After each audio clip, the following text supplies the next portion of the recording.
Okay, it's a Friday at the World Discipleship Summit, and I had a session earlier this morning. It's only about noon right now, so during the conversation, I'm talking with a brother who's wanting to advance in his career, and he's got some opportunity that's opened up to step into a role that's going to be something he's not done before, that's going to be challenging for him, maybe a stretch. And he's been tempted to take kind of a lesser role to legitimize his qualification for this much bigger role. And as we were discussing it, I said, okay, let's pretend you had all the qualifications needed to walk right into that bigger role.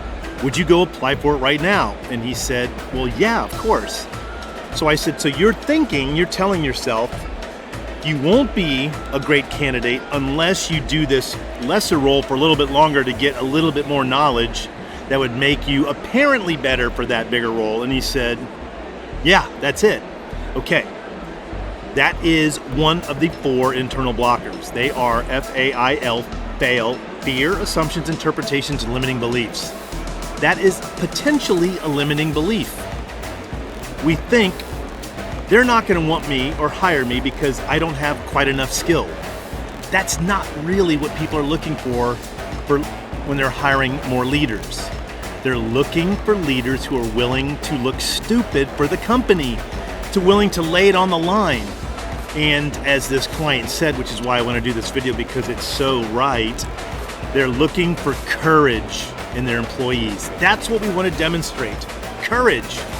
I've always said it as willingness to be a fool, to put our neck on the line for the company.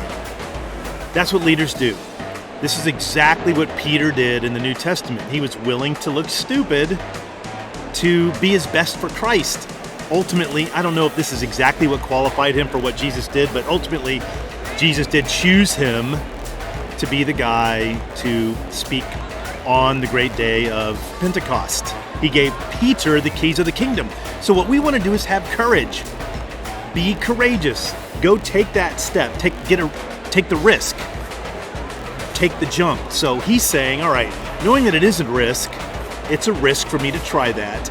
And doing this other little thing might be a limiting belief to prepare for it. What can I do to minimize some of the risk of taking this new big job offer leap? Of course, there are a couple of things we can do to get us ready for that. One is have a great advocate, someone that's above us who can advocate on our behalf for that opportunity. I can't underestimate that.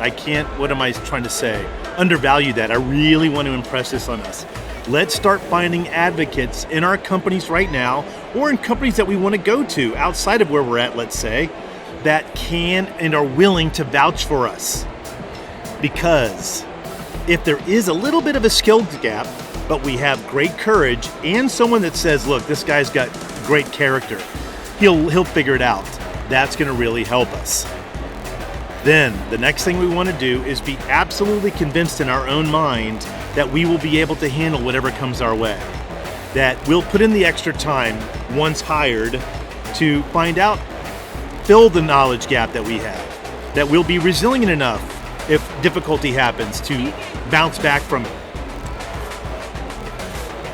Okay, I got someone else here. I don't know who it is, so let me finish up with this real quick. So, with that advocate in hand, after really understanding I can do this, and we have that belief inside of us, we're going to walk into that opportunity with confidence. That's when the courage shines through. If we walk into it believing that we might not be best available for it, that's like the James chapter 1, verses 5 and 6 thing. James 1 verse 5 says, if any of you lacks wisdom, he should ask God, who gives generously to all without finding fault, and it'll be given to him. But then in verse 6 it says, but he must believe and not doubt. For one who doubts is like a wave blown and tossed by the wind. He should not expect to receive anything. This is what happens to us when we want to pursue a bigger opportunity. We go and we try it, but we have doubts inside of us. They're going to read that. We don't want them to read it. So another thing that I always say right before the big interview or presentation that we want to give, there are a couple of physiological things we can do that can help us feel more confident even in that moment. And I recommend watching, as I've done before many times on this channel, the Amy Cuddy TED Talk. Amy Cuddy does a really great job of describing how our body posture affects our mood. There's a couple of really cool techniques she gives on this video. Please look it up, Amy Cuddy, C-U-D-D-Y. One of them is research on children born blind that's never seen anybody do what I'm going to show you that she shared, was not taught to do it, but these children compete in Special Olympics, and when they win, they all put their arms up in the air, the victory symbol. That is pretty amazing. It's something that God designed into all of us. So right before the big presentation or big interview, do that with your arms. If you hold it there for like 60 seconds and let it down, let it go, you're gonna feel like a little tiny buzz. That's the, dopamine. I almost forgot that for a second. That's the dopamine coming into our body. It does dissipate the cortisol and adrenaline, another really great technique. Obviously get some great rest, but believe in yourself, go for it, take the chance, get an advocate, be convinced in your mind that you're gonna be able to do it, and then just go for it. God's gonna bless it. The worst that can happen is they'll say no. Great things can happen, so many great things we don't understand it, but least of all, we believe and trust in God. Oh yes, we always want to pray that God allows us to find favor in their eyes. That's the Nehemiah 1:11, Nehemiah 2:8. So I really hope this helps. If it does, if you've gotten anything from this, please leave a message below. I'd love to hear from you.